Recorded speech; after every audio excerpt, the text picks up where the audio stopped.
Hello friends, రేపు రాబోయే complete episode ఇప్పుడు వీడియోలో చూస్తారు. వీడియోలోకి వెళ్ళిపోతే రూపతో పింకీ మాట్లాడుతూ ఏడుస్తూ ఉంటుంది. ఇక్కడేమో గోపిని ఇంటికి తీసుకొస్తే రాజు అందరికీ ఈ విషయం చెప్పగానే అందరూ చాలా సీరియస్గా టెన్షన్ పడుతూ ఆలోచిస్తూ ఉంటారు.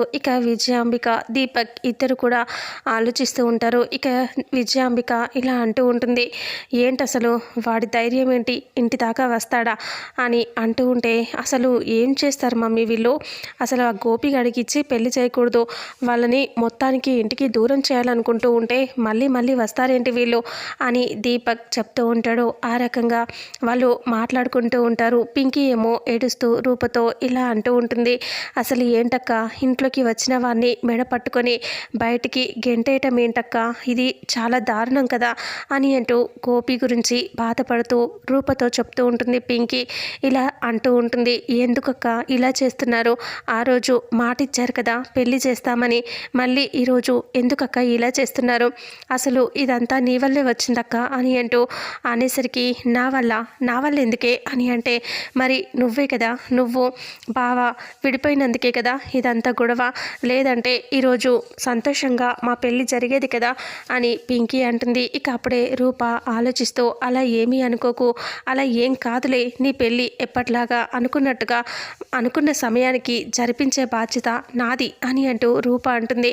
అలా ఎలా చెప్తావక్క, నువ్వు ఎలా జరిపిస్తావు, ఆల్రెడీ నువ్వు అలాగే రాజు ఇద్దరు దూరం అయినందుకు అందరికీ కోపంగా ఉంది, అందుకే గోపిని వాళ్ళు గెంటేశారు. అసలు ఎలా ఈ పెళ్ళి జరుగుతుందని నువ్వు అనుకుంటున్నావక్క, అస్సలు జరగదు, అసలు ఈ పెళ్ళి జరగదక్క, చూడు నాకు చాలా బాధగా ఉంది, ఆ రోజు పెదనాన్న కూడా మాటిచ్చారు కదా అని అంటే రూప అంటుంది, నాన్న ఒక్కసారి మాట ఇచ్చారంటే ఖచ్చితంగా జరుగుతుంది అంటే, లేదక్క చూడు ఈరోజు గోపిని మెడ పట్టుకొని బయటకు గెంటేస్తూ ఉంటే నాన్న కానీ పెదనాన్న కానీ కనీసం నోరు విప్పారా, అలా ఎందుకు చేస్తున్నావు అని కూడా అడగలేదు చూసావా అని అనేసరికి, అయితే వాళ్ళు సైలెంట్గా ఉన్నంత మాత్రాన వాళ్ళు పెళ్ళి ఇష్టం లేదని కాదు కదా పింకీ, వాళ్ళే ఈ పెళ్ళిని చేస్తారులే, నువ్వేమీ కంగారు పడకు అని అంటూ రూప చెప్తుంది.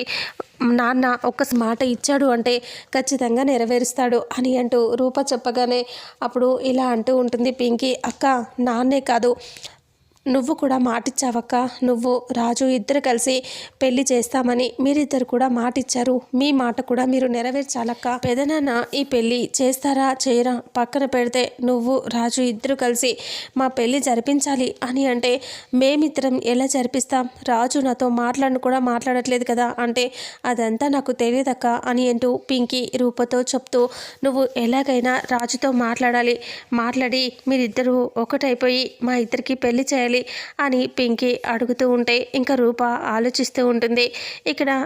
రాజు దగ్గర వాళ్ళ ఇంట్లో కూడా అందరూ ఇలా మాట్లాడుకుంటూ ఉంటారు.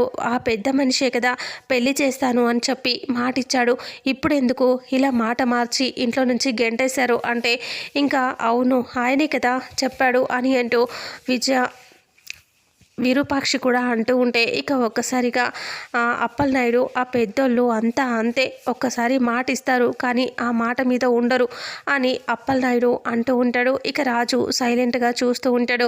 గోపి బాధగా ఇలా అంటాడు, అసలు ఈ పెళ్ళి జరిగేది అన్నయ్య వదిన ఇద్దరు విడిపోవటం వల్లే ఇలా జరిగింది అని అంటూ గోపి చెప్తే ముచ్చాలు అంటుంది, అసలు నువ్వు అక్కడికి ఎందుకు వెళ్ళావరా నాయన, ఇక్కడికి రావచ్చు కదా అని అంటే, నాకేం తెలుసు అన్నయ్య వదిన విడిపోయారు అన్న సంగతి నాకు తెలియదు కదా, నేను అక్కడికి వెళ్ళి అక్కడ ఇంట్లోకి వెళ్ళిన తర్వాత ఈ గొడవంతా జరిగిన తర్వాత కానీ నాకు తెలియలేదు వాళ్ళిద్దరూ విడిపోయారని, నాకెలా తెలుస్తుంది అని అంటూ చెప్పగానే అప్పుడు అవును కదా తెలీదు అని అనుకుంటూ అంతా సైలెంట్ అయిపోతారు. మరి ఆ పెద్ద మనిషికి తెలుసు కదా పెళ్లి చేస్తానని మాటిచ్చిన వాడైనా మాట్లాడాలి కదా, అలా మౌనంగా ఉండి ఇలా బాధ పెట్టి పంపిస్తారా అని అనుకుంటూ ఉంటారు.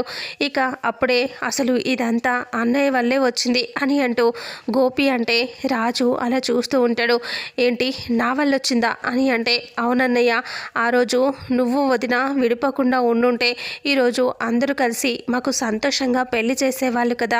అయినా ఈరోజు ఇలా జరగలేదు అంటే దానికి కారణం నువ్వు వదిన కలిసి లేనందుకే ఈరోజు ఇలా జరిగింది. అయితే మీరిద్దరూ మమ్మల్ని కలిపే బాధ్యత మీదే. మా ఇద్దరికి పెళ్లి జరగాలి అంటే మీరిద్దరూ కలిస్తేనే మా పెళ్లి జరుగుతుంది అంటే మేమిద్దరం కలవటం ఏంట్రా అని అంటూ రాజు అంటాడు.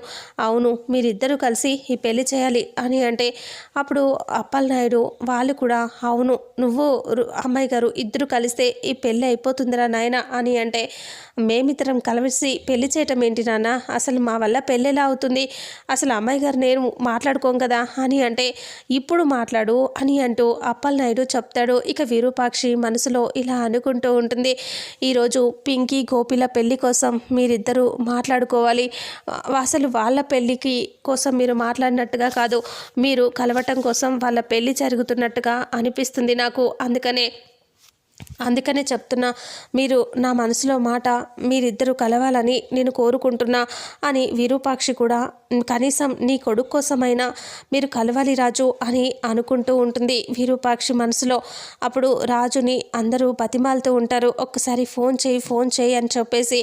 ఇంకా అప్పుడే ఇక్కడ రూపతో కూడా పింకీ ఇలా అంటూ ఉంటుంది, అక్క బావకి ఫోన్ చేయక్క, నువ్వు ఫోన్ చేసి మాట్లాడు, కనీసం మీరిద్దరైనా మా ఈ పెళ్లి జరిపించాలి అని అంటూ ఉంటే అప్పుడు సరే అని చెప్పి రూప ఫోన్ తీసుకొని చేస్తూ ఉంటుంది.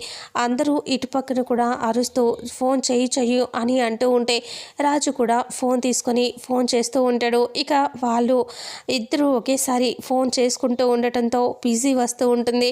అప్పుడు రాజు ఫోన్ చూసుకొని బిజీ వస్తుంది నాన్న అని అంటాడు. ఇక అప్పుడు రూప కూడా బిజీ వస్తుంది అని అంటూ చెప్తూ ఉంటుంది. అలా ఇద్దరి ఫోన్లు బిజీ వస్తే మళ్ళీ చెయ్యి అని అంటే మళ్ళీ చేస్తే మళ్ళీ కూడా బిజీనే వస్తుంది. అలా మళ్ళీ బిజీ వస్తుందని అనుకుంటారు. ఇక ఇద్దరు ఒకేసారి ఫోన్ కట్ చేసుకున్న తర్వాత ఇద్దరికి మెసేజెస్ వస్తాయి.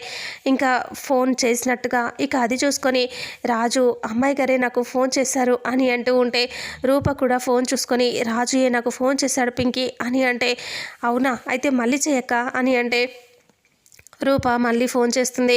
రాజు చూసుకుంటూ ఉంటాడు. అమ్మాయి గారేరా నాయన అని అంటే అవును అని చెప్పగానే సరే మళ్ళీ ఫోన్ చెయ్యి అని అంటూ ఫోన్ లిఫ్ట్ చేయరా అని అంటే సరే అని చెప్పి రూప ఫోన్ చేస్తూ ఉంటే రాజు ఫోన్ లిఫ్ట్ చేసి చెవి దగ్గర పెట్టుకుంటాడు. ఇంకా అప్పుడు రూప హలో అని అంటే రాజు సైలెంట్గా ఉంటాడు. హలో అని అంటూ గట్టిగా అంటంతో హలో అని అంటే ఏంటి ఫోన్ చేసావు అని అంటూ రూప అంటుంది. నేను ఇక్కడ చేశాను, నువ్వే చేసావు కదా చెప్పు అని అంటూ రాజు అంటాడు. అందరూ వాళ్ళిద్దరిని అలా చూస్తూ ఉంటారు రాజుని. ఇక్కడ పింకీ చూస్తూ ఉంటుంది రూపని. ఇక రూప ఇలా అంటుంది, ఏంటి నువ్వు ఫోన్ చేసి మళ్ళీ నాకు ఎవరు చేశారు అంటావేంటి, నువ్వే కదా ఫోన్ చేసింది అని రూప అంటుంది. అలా అనేసరికి అది మాట్లాడదామని చేసిన అని చెప్పి రాజు అంటే ఏం మాట్లాడతావు అంటే అసలు నువ్వెందుకు చేసావో చెప్పు అని, నువ్వు చేసావు కదా నువ్వెందుకు చేసావో చెప్పు అని రాజు గట్టిగా అంటాడు. అలా అనేసరికి అది నేను పింకీ గోపి పెళ్లి గురించి మాట్లాడదామని చేసిన అని చెప్పి రూప అంటుంది. ఓ అవునా, నేను కూడా దానికోసమే చేసిన అని చెప్పి రాజు చెప్తాడు. అప్పుడు ఇద్దరు అవునా అంటే అవునా అని అనుకుంటూ ఉంటారు. అయితే చెప్పు ఏం చేయాలి అని అంటూ అడుగుతాడు రాజు. అప్పుడు రూప అంటుంది, నేను చెప్పినట్టు చేయాలి, మరి పెళ్ళి జరగాలి అంటే సరే చేస్తాను అని రాజు అంటాడు. అలా అనేసరికి అయితే నేను చెప్పింది ఖచ్చితంగా చేస్తావు కదా అని రూప అంటే చేస్తాను అని రాజు అంటాడు. ఇక అయితే మనిద్దరం కలవాలి అంటే సరే కలుద్దాం అని రాజు అంటే అయితే ఈసారి కలిసామంటే విడిపోకూడదు అని రూప అంటుంది. అప్పుడు రాజు ఏంటి ఏమన్నావు అంటే ఏం లేదు, కలిసామంటే పని అయ్యేదాకా విడిపోయేది లేదు అంటున్నా అని కవర్ చేస్తూ నవ్వుతూ చెప్తూ ఉంటుంది.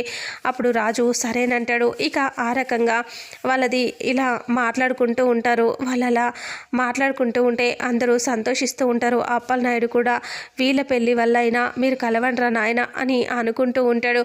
ఇక అప్పుడు రూప ఇలా మాట్లాడుతూ ఉంటే ఇంకా అప్పుడే రాజు సరే మరి అని ఫోన్ పెట్టేయబోతే రూప అంటుంది, ఏంటి కలుస్తున్నావు కదా అని అంటే కలుస్తాను అని రాజు అంటే ఇంకా చెప్పు అంటే ఏం లేదు అని రాజు అంటే రైస్ పీస్ అని ఫోన్ పెట్టేస్తుంది. రూప నవ్వుతూ పింకీతో చెప్తుంది, మేమిద్దరం కలిసి మీ పెళ్లి చేస్తాం అని అంటుంది.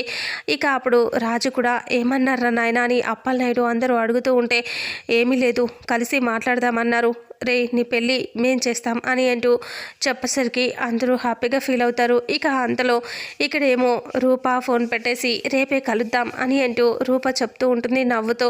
ఇక అంతలో రూప నవ్వుతూ చెప్పేసరికి ఇంకా సూర్యప్రతాప్ ఒక్కసారిగా వచ్చి ఎవరిని కలిసేది అని గట్టిగా అరిస్తే ఇంకా అప్పుడు రూప పింకీ ఇద్దరు ఒకేసారి లేచి భయపడుతూ చూస్తూ ఉంటారు. అది అది అని అంటే చెప్పు రూప ఎవరినో కలుస్తాను అంటున్నావు, ఎవరిని కలుస్తావు అని గట్టిగా అరవటంతో అది పెద్దనాన్న బంటిని అని అంటూ పింకీ చెప్తుంది. బంటినా అని అంటూ సూర్యప్రతాప్ అంటే అవును బంటికి యాక్సిడెంట్ అయింది కదా దానికోసమే కలవాలని చెప్పి అనుకుంటుంది అక్క, అదే విషయం చెప్తుంది నాతో అని అంటే ఓ అవునా మరి దానికెందుకమ్మా ఇంత ఆలోచన అంటే నాన్న వాళ్ళ ఇల్లు తెలియదు కదా అందుకనే అని అంటూ రూప అంటే రేపు స్కూల్కి వస్తాడు కదమ్మా అక్కడ కలువు అని అంటూ సూర్యప్రతాప్ చెప్తాడు. సరే అని చెప్పి ఇంకా దేని గురించి ఎక్కువగా ఆలోచించకండి అనేసి చెప్పి వెళ్ళిపోతారు. అప్పుడే విద్యాంబిక దీపక్ ఇద్దరు వాళ్ళ గదిలోకి వెళ్ళిపోయి సీరియస్గా ఇలా ఆలోచిస్తూ ఉంటారు. రే నాయన అసలు చూసావా దీపక్ కొంచెంలో దొరికిపోయే వాళ్ళం, అసలు ఈ రూప బంటిగడి తల్లి అని తెలియదు దానికి, రాజుగడి కొడుకు అని తెలిసినా సరే వాడి గురించి ఇంకా ఆలోచించేది, ఇంకా అసలు కొడుకు అని తెలియకముందే ఇంతలా అది చేస్తుంది చూసావా అని అనుకుంటూ ఉంటారు. ఇంతటితో రేపు రాబోయే ఎపిసోడ్ ఎండ్ అవుతుంది. మరుసటి ఎపిసోడ్లో ఏం జరుగుతుందో తెలుసుకుందాం. వీడియోని చూసిన ప్రతి ఒక్కరూ వీడియోని లైక్ చేయండి, అలాగే షేర్ చేయండి. మన ఛానల్లో మరిన్ని అప్డేట్స్ కోసం ఛానల్ని సబ్స్క్రైబ్ చేసుకోండి. Thank you so much.